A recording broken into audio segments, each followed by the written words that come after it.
Coucou tout le monde, j'espère que vous allez bien. Donc aujourd'hui on se retrouve dans une vidéo avec un format différent. Donc je suis dans ma chambre parce que je compte pas vous filmer de tuto make-up ou quoi. Je compte juste vous parler de peau et de soins de peau. Alors ces 2 derniers mois, énormément de personnes m'ont complimenté ma peau sur YouTube, dans les commentaires, etc. Tout le monde me dit oui, t'as une trop belle peau, etc.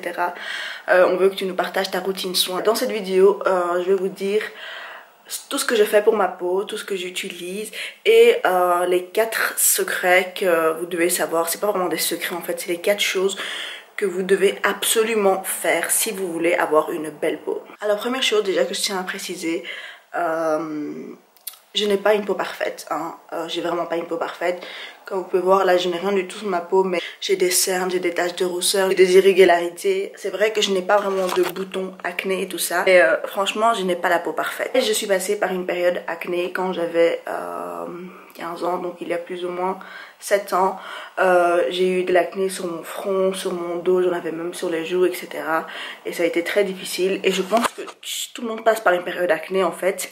Et le truc c'est de trouver le problème, d'où vient le problème. Donc ce que j'ai fait personnellement, c'est que j'ai fait des prises de sang pour trouver d'où venait le problème. Donc voir si c'était hormonal, si c'était dû à une allergie, à une nourriture que je ne peux plus manger ou quoi. Et chez moi en effet c'était hormonal. Une fois que c'est hormonal, alors le médecin va vous prescrire les pilules, les médicaments, etc. qu'il vous faut, même si moi je suis très contre la pilule. Et j'ai pris les pilules que 6 mois dans ma vie, dans toute ma vie j'en ai pris que pour une période de 6 mois. Voilà, je suis un peu contre tout ce qui est pilules, etc. Mais ça j'ai pas envie de trop m'attarder dessus parce que c'est pas vraiment le sujet en fait de la vidéo. Ce dont j'ai vraiment envie de vous parler, c'est qu'est-ce que je fais. Donc alors personnellement, je suis passée il y a plusieurs mois déjà aux produits naturels bio, donc aux huiles etc. À un moment de ma vie j'utilisais beaucoup de produits genre cliniques, des trucs de pharmacie genre La Roche-Posay, Aven, etc. Et franchement j'étais contente, ça fonctionnait bien. Mais je suis quelqu'un qui adore toujours changer et tester des nouveaux trucs. Et en ce moment je suis passée aux trucs naturels, donc aux huiles bio, etc. Et franchement je suis super contente, j'adore le résultat. J'utilise plein de sortes d'huiles différentes. Je ne saurais pas vous dire concrètement laquelle j'utilise parce que je fais des mélanges en fait. Tous les jours je fais des mélanges, mais en tout cas j'utilise de l'huile d'avocat, de l'huile de pêche, de l'huile de noyau d'abricot, de l'huile d'amande, bon huile essentielle je peux plus maintenant vu que je suis enceinte, mais parfois il y a des huiles essentielles que je vais venir mettre une goutte dans mon huile normale. Donc voilà, je fais un mélange de beaucoup d'huiles et comme vous savez j'ai un type de peau très sèche, donc il me faut vraiment des huiles très nourrissantes, etc. Comme ça va vraiment bien nourrir ma peau et que ça fonctionne bien. En fait j'ai une routine de peau super simple. Tout ce que je fais, donc tous les soirs, une fois que je suis démaquillée et que je passe au lavage de ma peau, donc j'utilise un gel crème gommage mais qui est vraiment très léger, donc c'est un gommage que vous pouvez utiliser tous les jours. Je vous mettrai le lien en barre d'infos si vous êtes intéressé par ce gommage. C'est une marque grecque et c'est fait à base de pépins de grenade, à base d'huile de pépins de grenade, et il fonctionne super bien. Je suis super contente de ce produit en ce moment. Je lave mon visage avec ce gommage. Et ensuite tout ce que je fais en fait c'est venir appliquer mon huile. Donc ça va dépendre de ce jour là, mon humeur, l'huile que je veux. J'applique mon huile et je masse pendant super longtemps. Donc je fais des massages spéciaux, des massages qui vont venir lifter, des massages anti-rides, etc. Je prends vraiment mon temps de bien faire absorber l'huile dans ma peau. Et c'est pareil pour le matin, sauf que le matin je ne renettoie pas mon visage avec ce gel de nouveau. Tout ce que je fais c'est rincer à l'eau. Donc quand je me brosse les dents je rince mon visage avec l'eau. Et encore une fois j'applique une des huiles que je vous ai citées. Voilà, c'est vraiment ça la raison pour laquelle je voulais pas vous dédier une vidéo routine, etc. Parce que j'ai pas une routine extravagante du tout en ce moment. J'utilise vraiment, j'ai la routine la plus ridicule au monde en fait. Je vous jure qu'il n'y a pas plus simple que ça. Il y avait une vidéo sur l'application de Kylie Jenner où sa dermatologue donnait des conseils. Et donc depuis ce jour-là, en fait cette phrase est restée dans ma tête. Elle disait keep it simple. Donc le plus simple, vous allez garder votre routine, mieux c'est. Et depuis ce jour-là, c'est rentré dans ma tête. Et je garde ma routine la plus simple possible en fait. Avant j'allais appliquer 10 000 crèmes, j'allais faire genre des trucs contour des yeux à part, ça à part, ça à part. J'allais appliquer 10 000 trucs tous les soirs, tous les matins. Mais franchement je me suis rendu compte que le simple ça fonctionne tout en temps en fait pour me casser la tête. Donc voilà, moi je suis super contente de ma routine. Et pour ceux qui veulent tester, ben essayez et dites-moi ce que ça donne en fait sur votre peau, parce que je peux pas vous garantir que ça va fonctionner tout aussi bien sur votre peau aussi. Et puis je tiens à préciser que je suis enceinte, donc quand vous êtes enceinte, pas pour tout le monde attention, mais il y a certaines personnes, comme par exemple chez moi, dont la peau s'embellit pendant la grossesse, donc ma peau est encore plus belle que d'habitude. parce que je suis enceinte et c'est super cool. Donc voilà, ça c'est pour ma routine et ce que je fais, etc. Ensuite, juste quelques trucs, quelques conseils en fait, à vous donner. C'est pas des conseils en fait, c'est des ordres.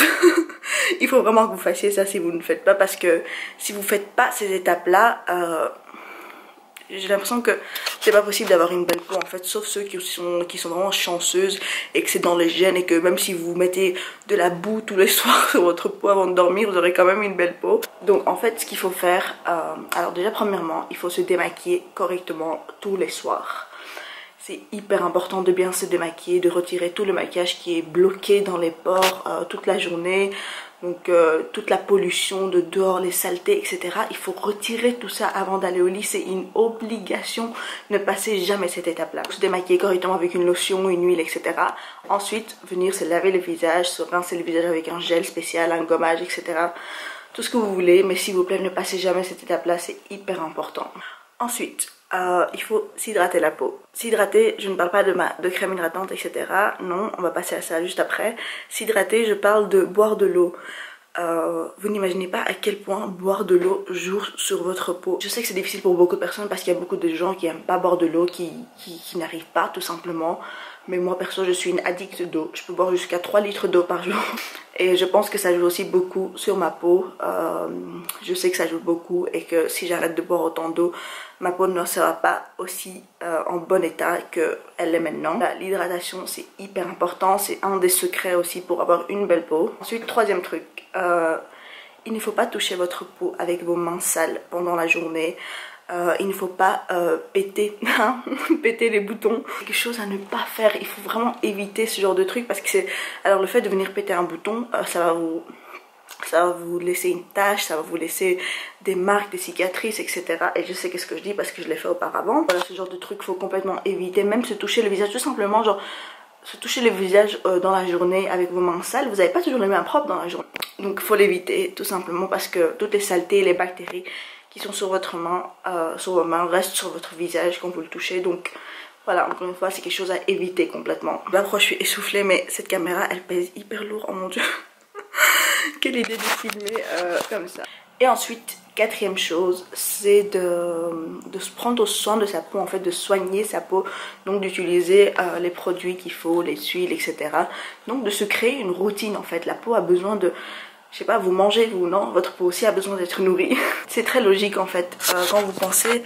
on se dit que c'est bête en fait, mais il y a beaucoup de gens qui ne le font pas, et après ils s'étonnent qu'ils ont des problèmes de peau, ils ont des boutons ou ils n'ont pas une belle peau. Mais c'est hyper important, il faut vraiment avoir une routine, il faut vraiment aller minimum hydrater sa peau quoi. Le minimum c'est d'hydrater et de la nettoyer bien sûr. Comme j'ai envie de faire un zoom sur ma peau, juste pour vous montrer de plus près à quoi ça ressemble. Donc voilà, j'ai pas une peau parfaite. J'ai des taches de rousseur, j'ai des cernes, j'ai des irrégularités, genre le contour de ma bouche est beaucoup plus gris. Le milieu est gris ici. Mais bon voilà, je fais avec, et chaque personne doit essayer de trouver son problème. Donc chaque personne doit trouver c'est quoi le vrai problème de sa peau, et essayer de résoudre. Allez lire beaucoup de choses sur internet, parce que moi j'ai beaucoup appris des choses sur internet et même sur YouTube dans des vidéos, etc. Ça aide vraiment beaucoup. Donc voilà, je pense que je n'ai plus rien à dire, j'ai rien oublié. C'est tout ce que j'ai à dire en fait. Je pense que si jamais je change ma routine ou quoi, je vous ferai une vidéo encore une fois sur ce que je fais, etc. Mais il y avait vraiment beaucoup de gens qui me demandaient fais-nous une vidéo routine soin, etc. Donc j'ai préféré vous faire une vidéo comme ça où je vous explique vraiment ce que je fais et ce qu'il faut faire. Je trouve que c'est beaucoup plus utile que si je vous montrais uniquement ce que j'applique sur mon visage tous les soirs et tous les matins. Voilà, j'espère vraiment que cette vidéo vous aura plu. Likez si vous avez aimé, laissez un commentaire ce que vous voulez voir dans d'autres vidéos, et surtout abonnez-vous à ma chaîne. On se retrouve très vite pour une nouvelle vidéo.